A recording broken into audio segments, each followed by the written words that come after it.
Shri Shakti class says में आज का जो वीडियो लेक्चर होगा उसमें हम पढ़ेंगे चैप्टर नंबर जो 5 है उसके जो हमारा अगला टॉपिक ओम का नियम है उसके बारे में अध्ययन करेंगे। पिछला जो हमारा वीडियो लेक्चर था उसमें हमने क्या कर लिया था, जो गतिशीलता था, धारा घनत्व था, उसके बारे में अध्ययन कर लिया था।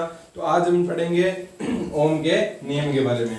तो इसको आपको अच्छे से वो अध्ययन करना है, ओम का नियम।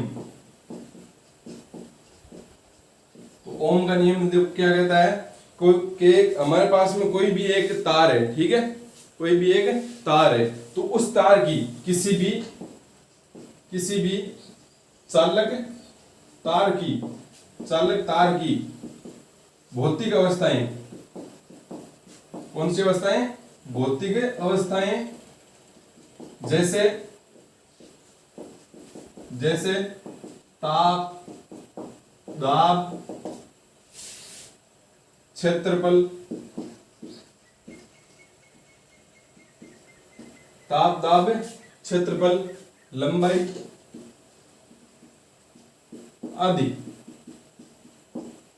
तो कोई भी एक तार है, उस तार की हमारे पास में कोई भी एक चालक तार है, उस चालक तार की भौतिक अवस्थाएं समझते हो। भौतिक अवस्थाएं मतलब ऊपर से किस प्रकार से दिखता है, कौन सा उस पर दाब लग रहा है, किस प्रकार से, कितनी उसकी लंबाई है, तो उन सबको, क्षेत्रफल कितना है। तो कोई भी तार है, उस तार की क्या है, उस चालक तार की जैसे भौतिक अवस्थाएं जैसे ताप, दाब, क्षेत्रफल, लंबाई आदि क्या रखी जाए, अगर नियत रखी जाए, भौतिक अवस्थाएं नियत रखी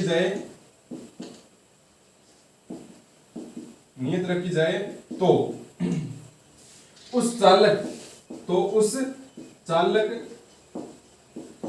तार के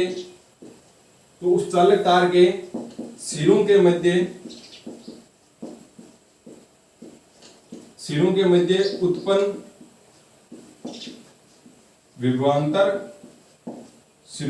उत्पन्न विभवांतर उसमें प्रवाहित धारा के समानुपाती होता है। उसमें प्रवाहित धारा का समानुपाती होता है। तो क्या देखो क्या चीज हो रही है यहाँ पर, हमारे पास में कोई भी एक तार है, ठीक है, ये एक तार है, मान लो इस प्रकार से। इस तार की हम क्या रखें, अगर लंबाई को नियत रखें और क्या नियत रखें, इसकी क्षेत्रफल को नियत रखें, इसका जो क्षेत्रफल है वही रहने दे, ठीक है, मतलब चेंज ना हो। तो क्षेत्रफल और लंबाई को नियत रखने का मतलब क्या, कि हमारे को टेम्परेचर, अगर ताप और दाब हम अगर नियत रखेंगे तो अपने आप ही क्या होगा, दाब नियत रखेंगे तो उसकी क्षेत्रफल में कोई परिवर्तन नहीं होगा, और ताप नियत रखेंगे तो वो मतलब क्या होगा, उसकी लंबाई में कोई परिवर्तन नहीं होगी। क्योंकि हमने देखा ना, जैसे जो गर्मी होती है, ताप बढ़ता है, तो फिर जो भी वस्तु होती है वो क्या होती है, फैलने लग जाती है, और जब भी मतलब क्या होता है, टेम्परेचर कम होता है, चीजें क्या हो जाती है, सिकुड़ने लग जाती है। तो यहाँ पर ये ध्यान रखना है कि यहाँ पर क्या करेंगे, इस तार की हम क्या रखनी है, चालक तार की भौतिक अवस्थाएं, ताप, दाब, क्षेत्रफल, लंबाई आदि सारी क्या रखनी है, नियत रखनी है। तो नियत रखनी है, तो नियत रखी जाए तो क्या होगा, उस चालक तार के सिरों के मध्य उत्पन्न विभवांतर, ये एक सिरा, ये दूसरा सिरा, तो इस सिरों के मध्य जो उत्पन्न विभवांतर है, मान लो यहाँ पर विभव है वो 0 है, और यहाँ पर विभव है v है, तो यहाँ पर विभवांतर तो हो गया ना कुछ, यहाँ पर 0 है, यहाँ पर v है, तो विभवांतर तो हुआ ना यहाँ पर कुछ ना कुछ। तो इसके सिरों के मध्य जो उत्पन्न विभवांतर है, सिरों के मध्य उत्पन्न जो विभवांतर है, वो किसके समानुपाती होगा, इसमें जो प्रवाहित धारा, इसके अंदर जो धारा बह रही है, उस धारा के क्या होगा, वो समानुपाती होगा। कहने का मतलब क्या हुआ, आप जितना ज्यादा वोल्टेज दोगे, जितना ज्यादा विभवांतर आएगा उतनी ज्यादा मात्रा में धारा बहेगी। और इसका मतलब भी आप समझ पा रहे हो कि जितनी मात्रा में आप मतलब जितना अधिक आप वोल्टेज दोगे, वोल्टेज देने का मतलब क्या होता है, विभव क्या होता है, एकांक आवेश को अनंत से किसी बिंदु तक लाने में। इसका मतलब जितना ज्यादा आपने वोल्टेज दिया उतनी ज्यादा आपने आवेश दिए। अब जितने ज्यादा आवेश दिए धारा उतनी ज्यादा बढ़ेगी, क्योंकि धारा क्या होती है, आवेश के समानुपाती। विभव भी क्या होता है, आवेश के समानुपाती। भाई मतलब आप जितना ज्यादा क्या करोगे, विभव क्या होता है आपका, एकांक अनंत से किसी बिंदु तक आवेश को लाने में किया गया कार्य। अब जितने ज्यादा आप आवेश लेकर आओगे उतना ज्यादा कार्य करना पड़ेगा। मतलब अगर कार्य ज्यादा होगा तो आवेश ज्यादा लेकर आए, आवेश ज्यादा लेकर आए तो कार्य ज्यादा हुआ, एक ही बात है यहाँ पर, ठीक है। कार्य ज्यादा हुआ तो विभव ज्यादा हुआ, कार्य ज्यादा हुआ तो विभव ज्यादा हुआ, ठीक है। V बराबर क्या होता है, W अपॉन Q। ये यहाँ पर V है वो Q के व्युत्क्रमानुपात नहीं है, ये एकांक आवेश है, ये ध्यान रखना है, ठीक है। इसलिए यहाँ पर हम व्युत्क्रमानुपात इसको नहीं बोलेंगे। तो V है वो क्या है आपका W के ऐसे समानुपाती बोलेंगे। और W क्या है, W है एकांक जो धनावेश है उसको एक बिंदु से दूसरे बिंदु तक लाने में किया गया कार्य। अब एकांक धनावेश की जगह हम बहुत सारे मतलब आवेश लेकर आएंगे तो ज्यादा कार्य करना पड़ेगा, और जितना ज्यादा कार्य करना पड़ेगा, ये जितना ज्यादा होगा कार्य उतने ज्यादा क्या होगा, विभव ज्यादा होगा। जितना विभव ज्यादा होगा तो यहाँ पर कैसे ज्यादा विभव, ज्यादा आवेश लाने की वजह से हुआ ना, तो इसका मतलब ज्यादा आवेश आएगा तो आई बराबर क्या होता है, Q अपॉन T होता है। तो ज्यादा आवेश आएगा तो धारा भी क्या बहेगी, ज्यादा बहेगी। तो इसी आधार पर नॉर्मल बात पर उन्होंने क्या बता दिया कि भाई यहाँ पर क्या हो गया, सीधी सिंपल सी बात दी गई थी यहाँ पर कि अगर इस दोनों सिरों के मध्य जो उत्पन्न विभवांतर है, जितना ज्यादा विभवांतर उत्पन्न होगा उतनी ज्यादा वहां पर क्या बहेगी, धारा बहेगी। सॉरी, तो अब देखो यहाँ पर आगे, ये तो हमने देख लिया था भाई किस प्रकार से ओम का नियम है। अब देखो क्या बोला गया है कि सिरों के मध्य उत्पन्न विभवांतर समानुपाती होगा किसके, धारा के समानुपाती होगा। अब यहाँ पर आपको पता है कि जब भी समानुपाती का चिन्ह हटता है तो क्या आता है, एक नियतांक आता है, और नियतांक वो क्या आएगा, आर। तो यहाँ पर क्या आ गया, आर आ गया। इसको लिख सकते हो V बराबर आई आर, जहां पर जो आपका आर है वो क्या है, जहां आर एक नियतांक है, नियतांक है जो पदार्थ की प्रकृति वे भौतिक अवस्था पर निर्भर करता है, इसे प्रतिरोध कहते हैं। क्या कहते हैं, इसे प्रतिरोध कहते हैं। तो क्या हुआ, प्रतिरोध की परिभाषा क्या हुई कि जहां पर, चलो ये तो परिभाषा हम आगे पढ़ेंगे, यहाँ पर आपको समझना है कि आर क्या है। आर एक नियतांक है, आर क्या है, एक नियतांक है जो पदार्थ की प्रकृति, हुआ क्या असल में कि भाई समानुपाती है। तो यहाँ पर क्या होगा, जितना मान वोल्टेज का आना चाहिए उतना ही किसका आना चाहिए, धारा का आना चाहिए ना। तो यहाँ पर कुछ ना कुछ आया नहीं, मतलब बराबर कुछ ना कुछ अंतर हुआ यहाँ पर। तो जितना आपने विभव दिया उतनी मात्रा में आपका धारा चेंज नहीं हुई। इसका मतलब क्या हुआ कि आप वोल्टेज बढ़ा रहे हो फिर भी धारा क्यों नहीं बढ़ रही है, जबकि एक दूसरे के समानुपाती है, फिर भी ऐसा क्यों नहीं हो रहा है। मगर मान लो आपने 4 वोल्टेज दिया, तो धारा भी कितनी बढ़नी चाहिए, 4 एम्पियर बढ़नी चाहिए, लेकिन असल में 4 वोल्टेज दिया तो धारा 4 एम्पियर नहीं बढ़ी। इसका मतलब उसकी धारा हो गई 3 एम्पियर, तो 1 एम्पियर कहीं पर बीच में कहीं पर गायब होगी, तो वो गायब भी इसकी वजह से हुई। तो वो हुई हमारे प्रतिरोध की वजह से। प्रत्येक जो पदार्थ होगा, यहाँ पर देखो क्या बोला गया कि आर एक नियतांक है जो पदार्थ की प्रकृति, प्रकृति मतलब क्या हुआ, वो किस पदार्थ का बना हुआ है, सोने का बना है, चांदी का बना है, तांबे का बना है, किस प्रकार से बना हुआ है, सोना चांदी तांबा, ये जो है उसकी प्रकृति है। और भौतिक अवस्था मतलब लंबाई, इन पर भी निर्भर करेगा। तो कहने का मतलब जो आपका प्रतिरोध होगा वो पदार्थ की प्रकृति पर भी निर्भर करेगा और उसकी भौतिक अवस्था पर भी निर्भर करेगा। ठीक है, तो ये हो गया आपका प्रतिरोध। जो आर होता है, आर क्या होता है, प्रतिरोध होता है। मतलब आर क्या करता है, धारा के मार्ग में बाधा उत्पन्न करता है। तभी तो 4 वोल्ट दिया, तभी तो 4 एम्पियर नहीं आई ना। 4 वोल्ट दिया तो कितनी आई, 3 एम्पियर आई, मतलब 1 एम्पियर कहीं ना कहीं बीच में रुक गई।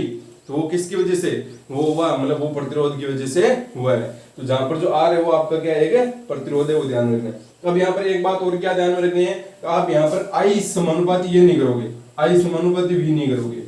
क्या नहीं करोगे, आई समानुपाती भी नहीं करोगे, क्योंकि अगर आप आई समानुपाती भी करोगे तब यहाँ पर जो आपका नियतांक आएगा ना वो आर नहीं आएगा। आप ऐसे नहीं ले सकते हो आई बराबर वी आर, ऐसा नहीं होगा, तब गलत होगा।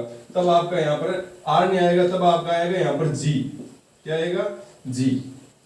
क्या आएगा आपका, जी आएगा। और जी क्या होता है, जी होता है चालकता, उसके बारे में हम आगे पढ़ेंगे। तब यहाँ पर क्या आएगा, v बराबर क्या आएगा 1/g(i), और 1/ जो g होता है वो होता है आपका r, तब ये वापस से जाएगा i r। तो ये ध्यान रखना है, v समानुपाती i करना तभी आपका r आएगा। अगर आप i समानुपाती v करोगे तब आपका यहाँ पर है वो क्या नहीं आएगा, r है वो नहीं आएगा। तो ये बातें हैं जो आपको, छोटी छोटी बातें जो आपको ध्यान में रखनी है। अब यहाँ पर देखो, ये तो पता चल गया कि भाई आर एक नियतांक है, प्रतिरोध है, इसके बारे में। अब यहाँ पर देखो, यहाँ पर हमें ये पता है कि भाई आई या v समानुपाती आई के, तो उनका ग्राफ कैसा बनेगा, v और i का ग्राफ किस प्रकार से बनेगा। ये मान लो यहाँ पर विभव है, v है, इस ये वाले अक्ष विभव को प्रदर्शित कर रही है, ये वाला i मतलब धारा को प्रदर्शित कर रही है। तो इनका दोनों का ग्राफ किस प्रकार से आएगा, बिल्कुल एकदम सीधी सरल रेखा प्राप्त होता है। कोई भी भाई दो समानुपाती चीजें होती है तो उनका जो ग्राफ आता है वो क्या आता है, सरल रेखा आता है ना। तो यहाँ पर मान लो अगर विभव v1 है तो यहाँ पर भी धारा कितनी होगी आपकी, i1 होगी। यहाँ पर अगर विभव v2 है तो यहाँ पर भी धारा कितनी होगी आपकी, i2 होगी। समझे ना यहाँ पर। और अगर ये मान लो कोण थीटा है, ये कोण थीटा है, तो यहाँ पर देखो क्या होगा, ये कोण थीटा, तो बताओ यहाँ पर टेन थीटा, टेन थीटा क्या होता है, टेन थीटा होता है आपका लाल बटे का से बताओ क्या होगा, लंब बटा आधार, लंब बटा आधार। तो अब यहाँ पर लंब कौन सा है, ये थीटा है, लंब कौन सा है, लंब ये होगा ना, ये सामने वाला, और ये लंब कौन सा है, क्या है ये आई को प्रतिष्ठित करा ना यहाँ पर भाई, देखो ये आई है ना भाई, इसको उठा के यहाँ पर रख सकते हैं ना, तो ये पूरा आई है, तो इसका मतलब ये भी आई होगा, तो मतलब लंब क्या है आपका आई बटा आधार, आधार क्या आपका वी है, तो ये क्या आ गया आई बटा वी, आई बटा वी। और आप इस फॉर्मूले से, क्योंकि v बराबर क्या होता है आपका आई आर होता है, तो यहाँ से आई बटा वी क्या होगा, आई वी को नीचे भेज दो, आर की साइड भेज दो, तो क्या होगा 1/r बराबर आई बटा वी। कहने का मतलब tan थीटा वो किसके बराबर आ रहा है आपका, tan थीटा आ रहा है 1/r के बराबर, किसका आ रहा है 1/r के बराबर। इसको थोड़ा सा ऐसे लिखेंगे, r को ऊपर इस साइड भेज दो, तो r बराबर हो जाएगा 1/tan थीटा। इसको हम कैसे लिखेंगे कि जो प्रतिरोध है वो व्युत्क्रमानुपाती है किसके, विभवांतर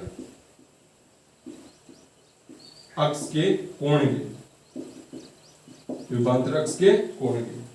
पता ही चल रहा है यहाँ पर सीधी सी बात है कि जो आपका प्रतिरोध होगा वो क्या होगा, आपका व्युत्क्रमानुपाती होगा विभवांतर अक्ष के कोण के। क्या मतलब हुआ कि विभवांतर अक्ष का कोण जितना ज्यादा होगा, ये कोण जितना ज्यादा होगा, थीटा जितना ज्यादा होगा, थीटा इस प्रकार से जितना ज्यादा होगा उतनी ज्यादा है वो क्या होगा, आपका प्रतिरोध है वो कम होगा। थीटा जितना ज्यादा प्रतिरोध उतना ही कम, और थीटा है वो जितना आपका क्या हुआ, थीटा जितना है वो कम होगा, ये थीटा जितना कम होगा, कम होने का मतलब ये जो लाइन है वो इस प्रकार से जाएगी, और जब इस प्रकार से तब थीटा कम होगा, तब आपका जो प्रतिरोध है वो क्या होगा, बढ़ेगा। ठीक है, तो इस प्रकार से आपको ये ध्यान रखना है, डायग्राम है कि भाई यहाँ पर V1 होगा, I1 होगा, V2 होगा, तो ये मतलब जो आपकी न्यूमेरिकल आएंगे ना उसमें पूछ सकते हैं।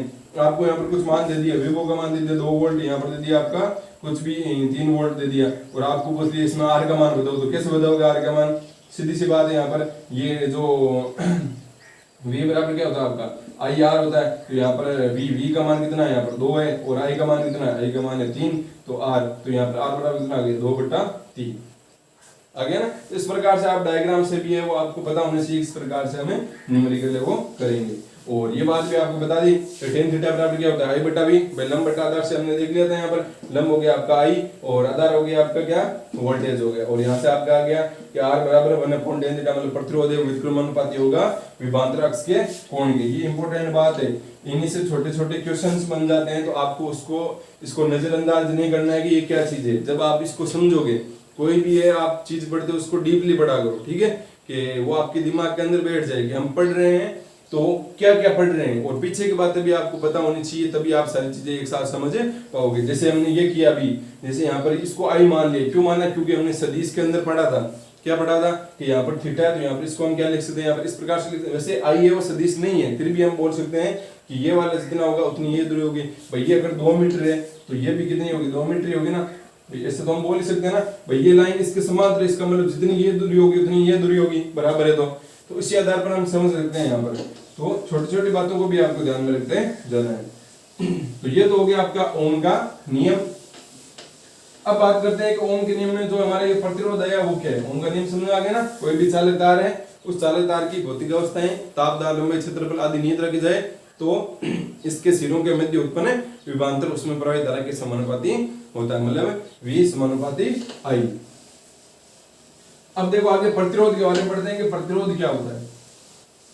तो प्रतिरोध एक तो मैंने बता ही दिया आपको कि प्रतिरोध है वो क्या होता है आपका,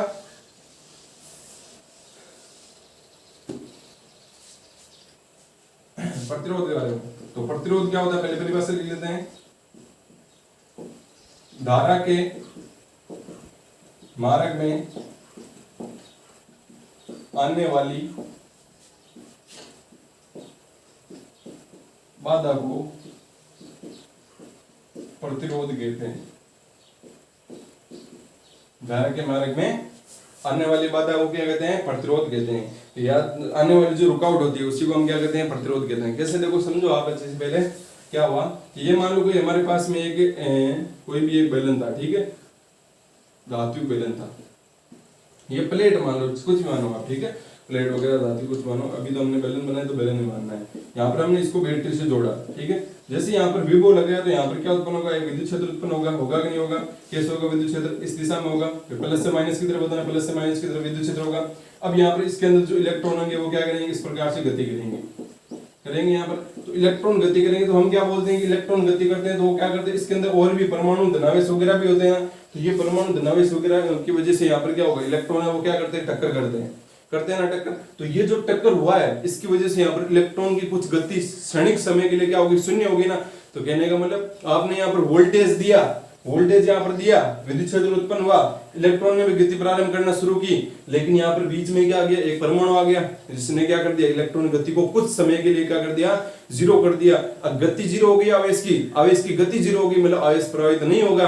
और हम पढ़ रहे हैं यहाँ पर कि जब आवेश प्रवाहित होता है तभी वहां पर क्या उत्पन्न होती है, आपकी विद्युत धारा उत्पन्न होती है। इसका मतलब यहाँ पर कुछ समय के लिए हमारी विद्युत धारा है वो क्या हो जाएगी, रुक जाएगी। तो हम जितना वोल्टेज दे रहे हैं उतनी हमारे को धारा नहीं मिलेगी। और ये जो परमाणु है यही आपका क्या है, प्रतिरोध का कार्य कर रहा है। परमाणु किसका कार्य कर रहा है, आपका प्रतिरोध का कार्य कर रहा है। अब समझ में आ गया ना कि प्रतिरोध क्या होता है। जो परमाणु धनावेश वगैरह जो भी इलेक्ट्रॉन के मार्ग में बाधा आती है ना, आवेश के मार्ग में बाधा, हम ऐसे बोल लेंगे फिर। तो आवेश के मार्ग में, आवेश मतलब धारा के मार्ग में आने वाली बाधा को हम क्या कहते हैं, प्रतिरोध कहते हैं। और धारा के मार्ग में कौन, परमाणु धनावेश जो भी आएगा, ठीक है, इलेक्ट्रॉन के मार्ग में या फिर आवेश के मार्ग में या फिर धारा के मार्ग में जो भी बाधा आएगी वही क्या होगा, आपका प्रतिरोध होगा। तो ये हो गया आपका प्रतिरोध। समझ में आ गया कि प्रतिरोध है वो क्या होता है। अब प्रतिरोध का फॉर्मूला क्या होगा, अभी हमने निकाला था ओम का नियम। ओम का नियम क्या कहता है, V बराबर क्या होता है आपका आई आर। यहाँ से R बराबर क्या हो जाएगा, R बराबर हो जाएगा V बटा आई। ये हो गया आपका प्रतिरोध का फॉर्मूला, ठीक है। अब यहाँ पर देखो, यहाँ पर आपको दिख रहा है कि R है वो विक्रमानुपाती है I के, सॉरी 1/9। R विक्रमानुपाती है I के। कहने का मतलब अगर आप क्या करोगे, प्रतिरोध आपका जितना ज्यादा होगा, प्रतिरोध जितना ज्यादा होगा धारा उतनी कम रहेगी। सीधी सी बात है, प्रतिरोध ज्यादा तो जो आपका कोई भी जो धात्विक चालक वगैरह होगा उसके अंदर प्रतिरोध ज्यादा होगा, मतलब परमाणु ज्यादा होंगे तो टक्करें ज्यादा होगी इलेक्ट्रॉन की। टक्करें जितनी ज्यादा होगी इलेक्ट्रॉन की तो इलेक्ट्रॉन की गति बार बार शून्य होती रहेगी, और बार बार शून्य होती रहेगी तो धारा के मान में क्या आएगी, कमी आएगी। क्योंकि धारा तो आवेशों की वजह से बहती है, इलेक्ट्रॉनों की वजह से बहती है, इसलिए यहाँ पर प्रतिरोध जितना ज्यादा होगा धारा उतनी कम होगी। ये फॉर्मूले से भी पता चल रहा है। और हम ऐसे भी समझ पा रहे हैं कि यहाँ पर प्रतिरोध ज्यादा होगा, परमाणु ज्यादा, तो इलेक्ट्रॉन बार बार टक्कर से गति कम होगी तो धारा अपने आप ही क्या हो जाएगी, कम हो जाएगी। तो आपको ऐसे भी सोचना है कि किस प्रकार से कम हो रही है, और फॉर्मूले से आपको पता होना चाहिए कि क्या धारा कम हो रही है, बढ़ रही है, क्या चीजें हो रही है, ठीक है। अब यहाँ पर देखो हम लिखते हैं प्रतिरोध का मात्रक। प्रतिरोध का मात्रक क्या होता है, प्रतिरोध का मात्रक। तो जो प्रतिरोध का मात्रक होता है भाई, R बराबर क्या आया था, V बटा आई आया था। तो यहाँ पर प्रतिरोध का मात्रक क्या होगा, V का मात्रक होता है, विभव का मात्रक होता है वोल्ट, और धारा का मात्रक क्या होता है, एम्पियर। और वोल्ट बटा एम्पियर है, इसी को हम क्या बोलते हैं, ओम बोलते हैं, OHM, या इसको बोलते हैं इस प्रकार से इसका चिन्ह होता है प्रदर्शित करने का, ये ठीक है। तो प्रतिरोध का मात्रक क्या हुआ, प्रतिरोध का मात्रक हुआ ओम, या फिर ये चिन्ह जो है ओम। और ओम किसकी वजह से आता है, ओम आता है आपका एक मतलब वोल्ट और बटा एम्पियर, मतलब वोल्ट बटा एम्पियर को हम क्या बोलते हैं, ओम बोलते हैं। जैसे वहां पर आता ना भाई R बराबर होता था Q बटा T। अब इसका मात्रक कूलम, समय का मात्रक सेकंड, कूलम बटा सेकंड को हम क्या बोलते थे, एम्पियर बोलते थे। उसी प्रकार से यहाँ पर प्रतिरोध में भी क्या होगा कि वोल्ट बटा एम्पियर है, उसी को हम क्या बोलेंगे, ओम बोलेंगे, ठीक है। समझ रहे हो यहाँ पर। तो ये तो हो गया आपका प्रतिरोध का मात्रक। अब क्या प्रतिरोध की हम विमा भी निकाल सकते हैं, जरूर निकाल सकते हैं। कैसे निकालेंगे, देखो प्रतिरोध की विमा,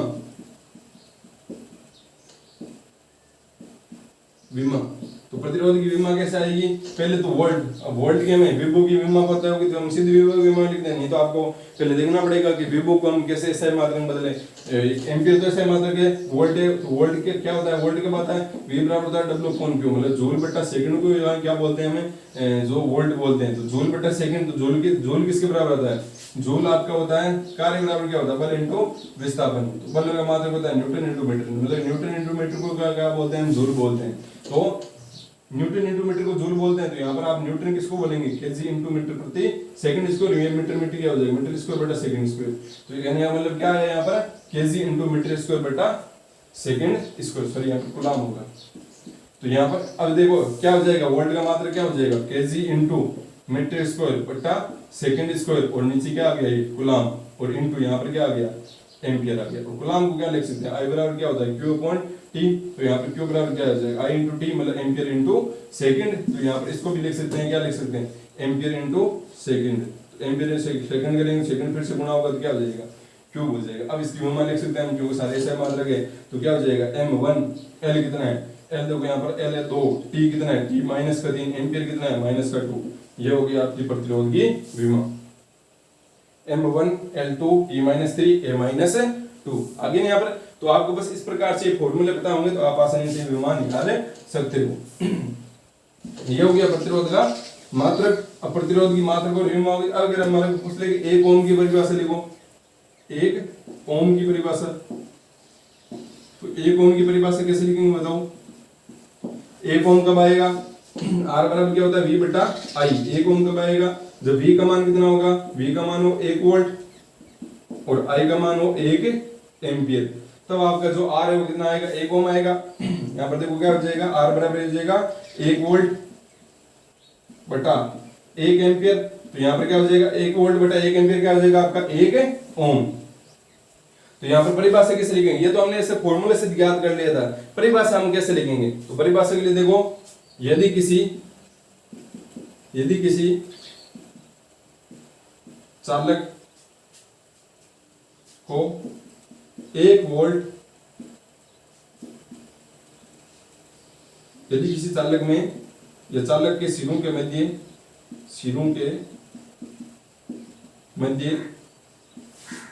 उत्पन्न विभवांतर 1 वोल्ट हो तथा उसमें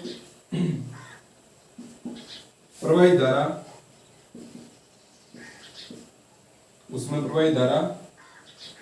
1 एम्पियर हो, तो वहां प्रतिरोध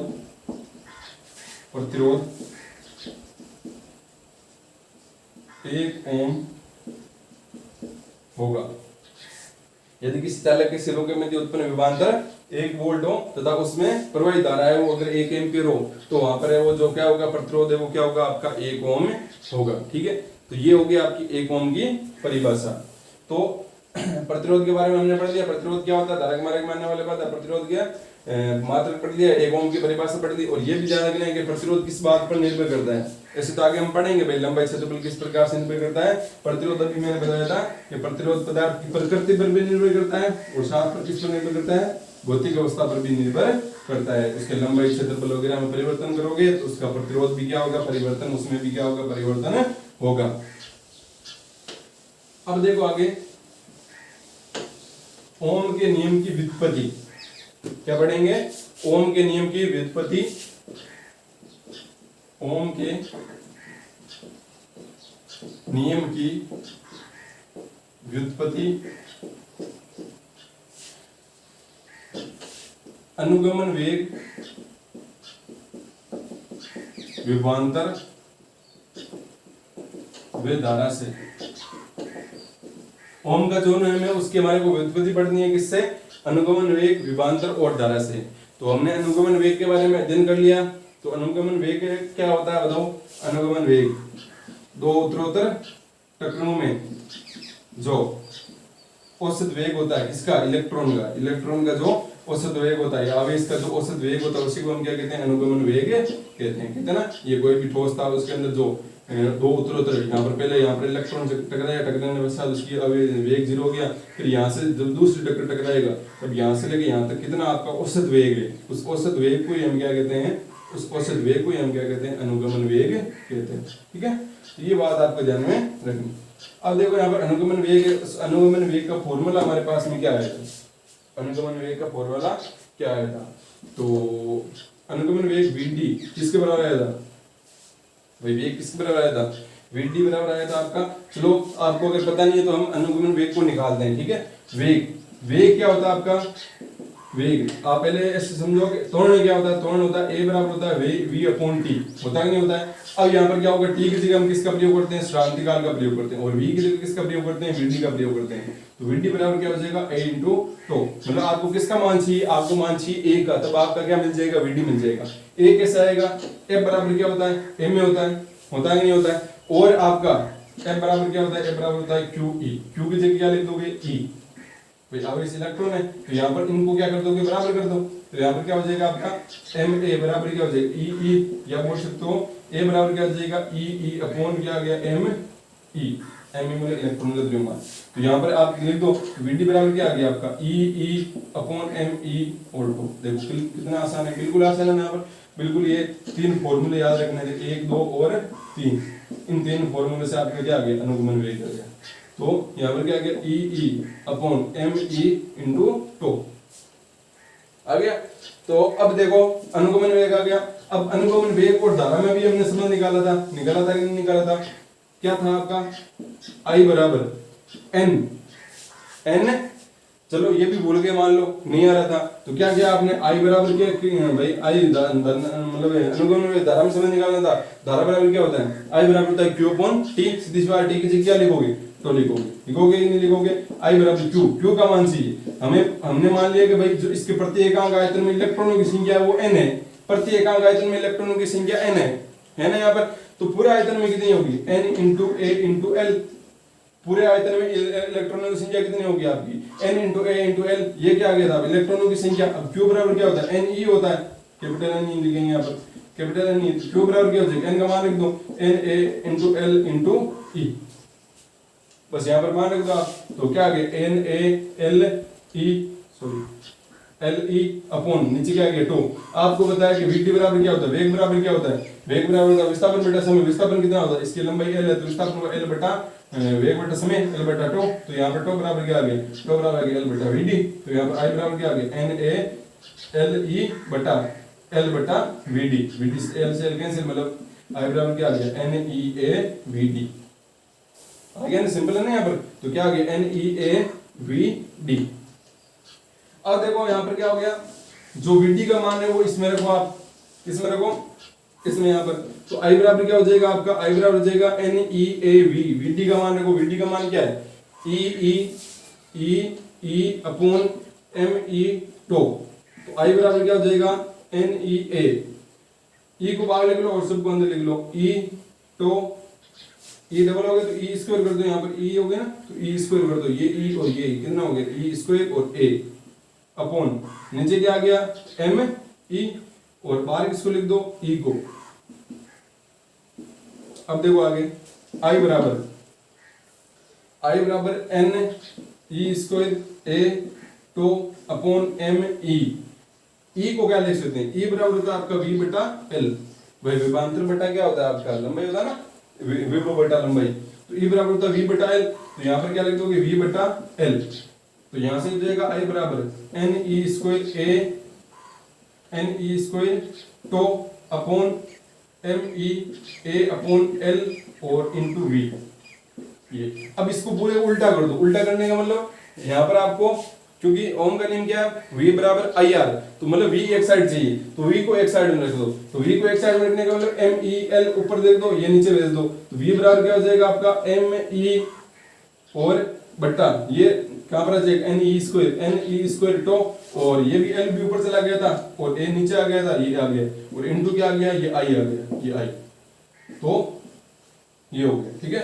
अब यहां पर देखो, जो आपका M E upon N E square tau, ये होता है आपका रो। क्या होता है, M E upon N square tau, ये होता है आपका रो। और रो क्या होता है, ये होता है आपका विशिष्ट प्रतिरोध, विशिष्ट प्रतिरोध या प्रतिरोधकता, विशिष्ट प्रतिरोध या प्रतिरोधकता। रो क्या आपकी विशिष्ट प्रतिरोध और प्रतिरोधकता। ये केवल निर्भर करती है पदार्थ की प्रकृति पर। ये पदार्थ की प्रकृति पर निर्भर करती है, भौतिक अवस्था पर निर्भर नहीं करती। ये पदार्थ की प्रकृति पर निर्भर करती है। कहने का मतलब आप लंबाई कितनी भी बढ़ा लो, क्षेत्रफल कितना भी चेंज कर लो, प्रतिरोधकता में कोई परिवर्तन है नहीं होगा। प्रतिरोध में परिवर्तन और प्रतिरोध में लेगा ना, वहां पर प्रतिरोध क्या करता है, पदार्थ की प्रकृति पर निर्भर करता है और साथ साथ में किस पर निर्भर करता है, भौतिक अवस्था पर भी। लेकिन जो प्रतिरोधकता होगी या जो विशिष्ट प्रतिरोध होगा, दोनों नाम याद रखने, विशिष्ट प्रतिरोध या फिर प्रतिरोधकता है, वो पदार्थ की केवल प्रकृति पर ही निर्भर करेगी।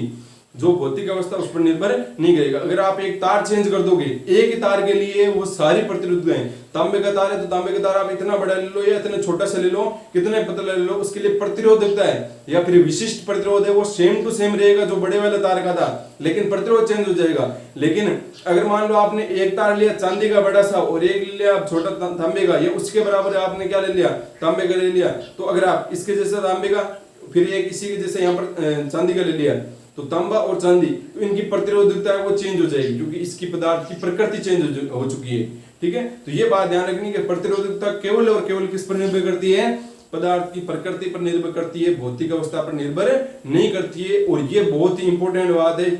ठीक है, क्योंकि फॉर्मूला जब हम निकालेंगे ना किसका, प्रतिरोधकता का, तो वहां पर आपको दिखेगा कि जो प्रतिरोधकता वो किस पर निर्भर कर रही है, भौतिक अवस्था पर निर्भर कर रही है, लेकिन ऐसा असल में नहीं होता है। तो ये बोर्ड की दृष्टि से इंपॉर्टेंट क्वेश्चन बन जाता है। तो और कोई पूछ भी लेता है, ज्यादातर क्वेश्चन पूछ लेते हैं कि प्रतिरोधकता या विशिष्ट प्रतिरोध है वो मतलब क्वेश्चन ऐसे ही आते हैं, आपको घुमा कर दिए जाते हैं क्वेश्चन, बोल दिया कि भाई इसकी लंबाई में मतलब हमने एक ही तार है उसकी लंबाई में इतना परिवर्तन कर दिया, इतना परिवर्तन कर दिया, तो उसकी प्रतिरोधकता में क्या परिवर्तन होगा। तो अगर लंबाई में परिवर्तन करने से या क्षेत्र में परिवर्तन करने से प्रतिरोधकता में कोई परिवर्तन नहीं होता, आप ऐसा लिख दोगे। लेकिन आप फॉर्मूले को देख के चलोगे तो वहां पर आप गलत कर दोगे, क्योंकि आप तो फॉर्मूले में लिखोगे कि लंबाई हमने दुगुनी कर दी, ये आधी कर दी क्षेत्रफल, तो फिर आप प्रतिरोधकता वहां पर निकाल दोगे, प्रतिरोधकता दुगुनी होगी। जब तक कोई तार चेंज नहीं होगा, जब तक चालक तार चेंज नहीं होगा, जब तक पदार्थ की प्रकृति चेंज नहीं होगी, तब तक प्रतिरोधकता को कोई नहीं बदल सकता। तो ये होगी आपकी प्रतिरोधकता। और हम प्रतिरोधकता को किससे लिखते हैं, किससे यहाँ पर किसको लिख रहे हैं, Me/N² टो, ये जो है वो आपका क्या प्रतिरोधकता का फॉर्मूला है। ठीक है, एक और आएगा अभी। तो अब यहाँ पर देखो क्या आ गया, V बराबर क्या आ गया, V बराबर आ गया रो L/A I। अब यहाँ पर फिर से रो L/A है वो होता है आपका R, रो L/A क्या होता है आपका R होता है, मतलब R बराबर क्या होता है, रो L/A। यही क्या आपके प्रतिरोध है, रो L/A क्या आपका प्रतिरोध है। तो यहां से क्या हो जाएगा आपका, इसको हमने फिर से क्या मान लिया, रो L R मान लिया, तो यहां से क्या आ गया, V बराबर क्या आ गया आपका, ये R आ गया, मतलब V बराबर आ गया आपका I R। और ये क्या आपका ओम का नियम, ओम का नियम। तो इस प्रकार से हमने क्या कर लिया, ओम के नियम की व्युत्पत्ति की किससे, अनुगमन वेग। पहले हमने अनुगमन वेग लिखा, ये लो, फिर हमने क्या किया, धारा लिखी, ये धारा और अनुगमन वेग से लिखा, फिर यहाँ पर किसका मान रख दिया, अनुगमन वेग का मान रख दिया। अनुगमन वेग पता है ना क्या, दो उत्तरोत्तर टक्करें हो रही है, उन दो उत्तरोत्तर टक्करों में आवेश के औसत वेग को ही हम क्या कहते हैं, अनुगमन वेग कहते हैं। और दो उत्तरोत्तर टक्करों के जो मध्य जो औसत समय लगता है उसको हम क्या कहते हैं, श्रांति काल कहते हैं, जिसको टो से प्रदर्शित करते हैं। तो ये इस प्रकार से हमने किया। फिर यहाँ पर जो Me/N² टो, इसको फॉर्मूला इंपोर्टेंट है, इसको भी ध्यान में रखना है आपको, और ये भी इंपोर्टेंट है। तो यहाँ पर रो ये आ गई, और रो क्या होता है आपका विशिष्ट प्रतिरोध है, प्रतिरोधकता होता है। और ये आ गया V बराबर रो L/A, रो L/A क्या आ गया आपका R हो गया। कभी कभी क्या करते हैं, इस रो को है वो K से भी प्रदर्शित करते हैं, आपके तो नहीं है, लेकिन जैसे 10th क्लास में आपने पढ़ा हुआ कि यहाँ पर क्या आता था, KL/A आता था ना यहाँ पर, तो K से भी प्रदर्शित करते हैं, तो आपको उसको कंफ्यूज नहीं होना है। आपकी तरफ से आया हुआ है, K से भी आ जाए तो कंफ्यूज नहीं होना है। ठीक है, ये आ गया आपका ओम का नियम की व्युत्पत्ति अनुगमन वेग विभवांतर वेग धारा से। चलो ये तो हो गया हमारा। अब हमने प्रतिरोध के बारे में पढ़ लिया, अब हम पढ़ लेते हैं विशिष्ट प्रतिरोधकता के बारे में। वैसे तो आपको अच्छे से मैंने बता दिया, फिर भी वापस से पढ़ते हैं, प्रतिरोधकता का मात्रा क्या होगा, क्योंकि उसका फॉर्मूला है, प्रतिरोधकता किस बात पर निर्भर करती है।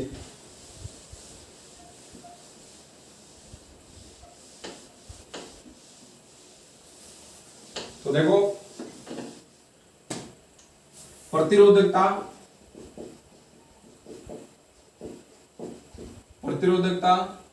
या विशिष्ट प्रतिरोध, प्रतिरोधकता या विशिष्ट प्रतिरोध। अब प्रतिरोधकता या विशिष्ट प्रतिरोध क्या होता है, ये कोई भी पदार्थ है उसका एक विशिष्ट गुण होता है। प्रत्येक पदार्थ का एक विशिष्ट, प्रत्येक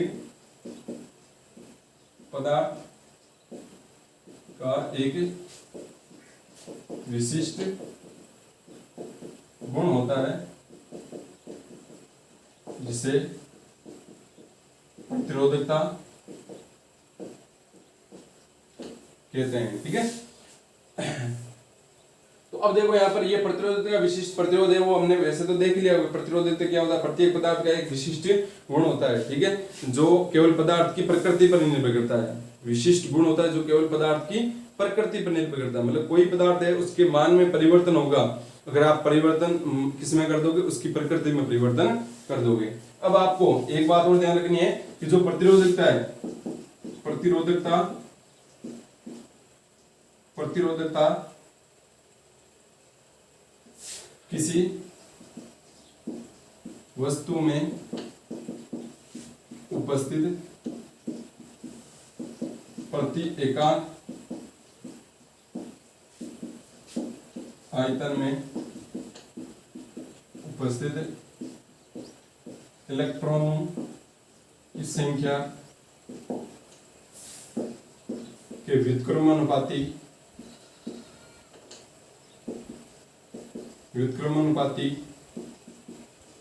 होती है। क्या देखो क्या पता चल रहा है इसमें कि प्रतिरोधकता है वो किसी भी वस्तु में उपस्थित प्रति एकांक आयतन में उपस्थित इलेक्ट्रॉनों की संख्या। देख लो यहाँ पर ये फॉर्मूला रहा, यहाँ पर दिख रहा है कि रो है वो व्युत्क्रमानुपाती है किसके, 1/n के, है ना यहाँ पर। और n क्या है, n हमने यहाँ पर अनुगमन वेग उसमें हमने निकाला था, अनुगमन वेग और धारा के संबंध में कि n क्या है, n है आपका कोई भी एक चालक है उसके प्रति एकांक आयतन में उपस्थित इलेक्ट्रॉनों की संख्या। तो यहाँ से पता चल रहा है कि मतलब जो प्रतिरोधकता किस पर निर्भर करेगी, प्रति एकांक आयतन में उपस्थित इलेक्ट्रॉनों की संख्या की क्या होगी, व्युत्क्रमानुपाती होगी। मतलब कहने का मतलब क्या हुआ कि प्रति एकांक आयतन में इलेक्ट्रॉनों की संख्या जितनी ज्यादा होगी उतनी विशिष्ट प्रतिरोध या फिर प्रतिरोधकता है उतनी क्या होगी आपकी कम होगी। भाई n ज्यादा होने का मतलब प्रति एकांक आयतन में उपस्थित इलेक्ट्रॉनों की संख्या ज्यादा, जितनी ज्यादा होगी प्रतिरोधकता प्रति एकांक आयतन में इलेक्ट्रॉनों की संख्या, प्रतिरोधकता उतनी ही कम होगी। तो आपको इसको समझना है अच्छे से कि अगर प्रति एकांक आयतन में इलेक्ट्रॉनों की संख्या ज्यादा होगी तो क्या क्या चीजें परिवर्तन होगी। एक बार के लिए सोचो, कोई भी ये चालक है इसके अंदर प्रति एकांक आयतन में इलेक्ट्रॉनों की संख्या ज्यादा होगी तो इसमें ज्यादा क्या प्रवाहित होगी, आपकी धारा ज्यादा प्रवाहित होगी कि नहीं होगी, ज्यादा धारा प्रवाहित, ठीक है। लेकिन धारा ज्यादा प्रवाहित होगी लेकिन इसका जो प्रतिरोधकता है या जो विशिष्ट प्रतिरोध है वो क्या हो जाएगा, इसका कम हो जाएगा, ठीक है। तो इस प्रकार से मतलब यह प्रतिरोधकता है वो चेंज होती है, लेकिन असल में फॉर्मूले से चेंज हो रही है यहाँ पर। लेकिन फिर भी आपको ध्यान रखना है कि पदार्थ की प्रकृति केवल किस पर निर्भर करती है, जो प्रतिरोधकता है वो केवल और पदार्थ की प्रकृति पर ही निर्भर करती है। फॉर्मूले से दिख रहा है कि चेंज हो रही है, फिर भी नहीं हो रही है। इसके अलावा हमारे पास में एक फॉर्मूला और आया था, क्या आया था एक फॉर्मूला,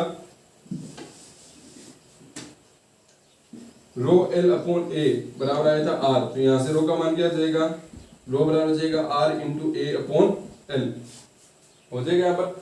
तो यहाँ पर एक प्रतिरोधकता की परिभाषा एक और लिख सकते हो कि अगर किसी तार का क्षेत्रफल 1 मीटर स्क्वायर हो और उसकी लंबाई अगर 1 मीटर हो, ये कोई भी एक चालक तार है उसकी लंबाई अगर 1 मीटर हो और इसका क्षेत्रफल 1 मीटर स्क्वायर हो, तो यहाँ पर क्या हो जाएगा, रो बराबर हो जाएगा आपका R।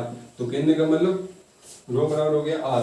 तो यहाँ पर क्या लिखोगे, यदि किसी चालक तार की लंबाई 1 मीटर और उसका क्षेत्रफल 1 मीटर स्क्वायर हो तो इस चालक तार का प्रतिरोध ही क्या होता है, प्रतिरोधकता होता है या विशिष्ट प्रतिरोध होता है, ठीक है। यदि किसी चालक तार की लंबाई 1 मीटर हो, क्षेत्रफल 1 मीटर स्क्वायर हो तो उस चालक तार का प्रतिरोध ही क्या होता है, प्रतिरोधकता या विशिष्ट प्रतिरोध होता है। तो आप दो परिभाषा लिख सकते हो यहाँ पर, ठीक है, ये भी लिख सकते हो और ये भी लिख सकते हो, ठीक है। तो ये ध्यान में रखना है आपको।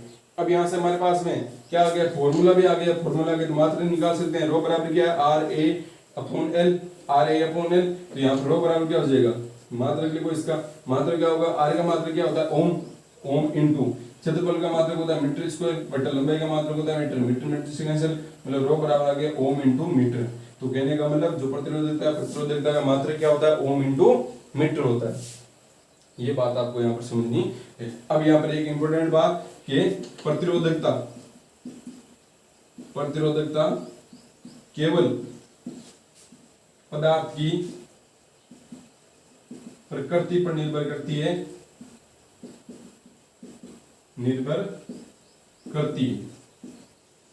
ये इंपॉर्टेंट बात है इस टॉपिक की, ठीक है। ओम के नियम की भी इंपॉर्टेंट बात मान लो आप, ठीक है, बहुत इंपॉर्टेंट बात है कि प्रतिरोधकता केवल और केवल पदार्थ की प्रकृति पर निर्भर करती है। जब आपको यहाँ पर दिख रहा है कि रो बराबर क्या होता है, रो बराबर होता है R × L/A। तो अगर L का मान अगर हम 2 करेंगे फिर 3 करेंगे तो रो का मान कुछ अलग अलग आएगा, लेकिन ऐसा नहीं है। मतलब प्रतिरोधकता का मान है वो चेंज नहीं होगा जब तक कि पदार्थ की प्रकृति ना चेंज हो जाए। ठीक है, एल का मान आप आधा कर दो, क्षेत्रफल कम कर दो, बढ़ा दो, घटा दो, प्रतिरोध कैसा भी कर दो, प्रतिरोधकता चेंज नहीं होगी। प्रतिरोधकता केवल चेंज होगी पदार्थ की प्रकृति से ही चेंज होगी। तो ये होगी आपकी प्रतिरोधकता। इसका मात्रक हो गया, इसका फॉर्मूला हो गया, प्रतिरोधकता परिभाषा होगी। चालक तार की लंबाई 1 मीटर, 1 मीटर क्षेत्रफल 1 मीटर स्क्वायर। उस तार का प्रतिरोधी, उस चालक तार का प्रतिरोधी क्या होता है? प्रतिरोधकता होता है।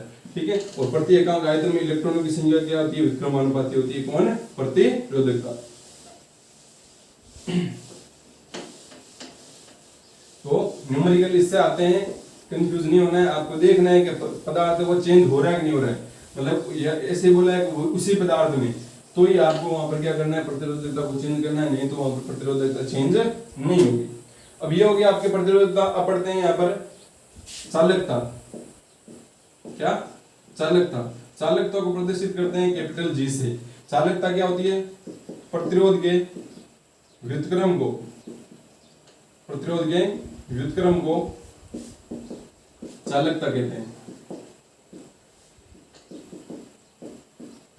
प्रतिरोध के व्युत्क्रम को ही क्या कहते हैं? चालकता कहते हैं। मतलब जी बराबर क्या होगा आपका? 1/r। जी बराबर होगा 1/r। सीधी सी बात है, प्रतिरोध जितना, सीधी सी बात है, प्रतिरोध जितना कम होगा, प्रतिरोध जितना कम होगा तो धारा के मार्ग में बाधा उतनी कम आएगी।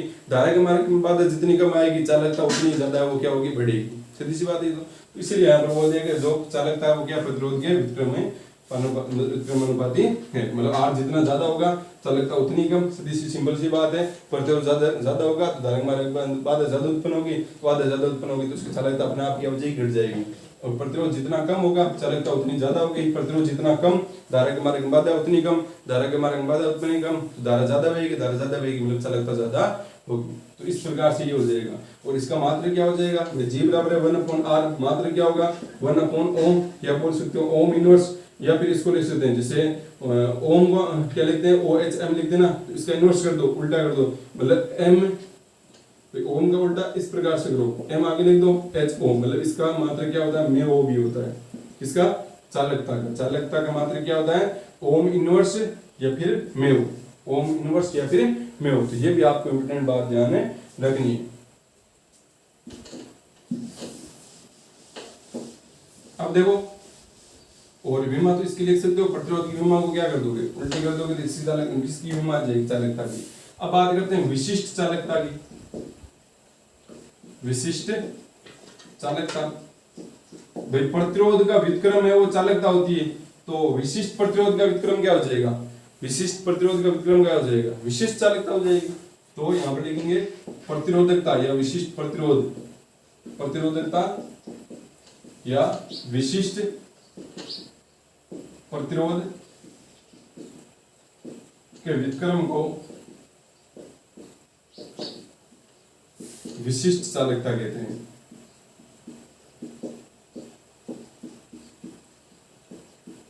ठीक है, जैसे सिग्मा बराबर क्या हो जाएगा? 1/ρ। मतलब विशिष्ट चालकता को किससे प्रदर्शित करते हैं? सिग्मा से प्रदर्शित करते हैं। तो सिग्मा बराबर क्या हो जाएगा? 1/ρ। और इसका मात्रक क्या हो जाएगा? भाई प्रतिरोधकता का मात्रक होता है ओम इंटू मीटर, तो इसका मात्रक हो जाएगा ओम इनवर्स मीटर इनवर्स। ये हो गया मात्रक। और इसकी विमा क्या हो जाएगी? जो प्रतिरोधकता की विमा होगी उसकी क्या हो जाएगी? विमा है वो क्या हो जाएगी? उल्टी हो जाएगी। प्रतिरोधक विमा निकाल सकते हो। प्रतिरोधकता का फॉर्मूला क्या होता है? रो बराबर होता है R into A into L। ओम की R की विमा निकाल लो, फिर वहां पर मीटर इसको लिख दो, मीटर लिख दो, तो आपकी विमा आप आसानी से निकाल सकते हो। और उसी की उल्टी है वो क्या हो गया? आपकी विशिष्ट चालकता की विमा होगी। तो ये हो गया आपके ओम का नियम। ओम का नियम क्या था? ओम के नियम की व्युत्पत्ति। प्रतिरोध क्या था? विशिष्ट चालकता क्या है? ठीक है, विशिष्ट प्रतिरोध क्या है और चालकता क्या है, उसके बारे में अच्छे से अध्ययन कर लिया। बाकी का जो अगला हमारा टॉपिक रहेगा उसको हम अगले वीडियो लेक्चर में वो कवर करेंगे। इसको आपको अच्छे से वो अध्ययन करना है।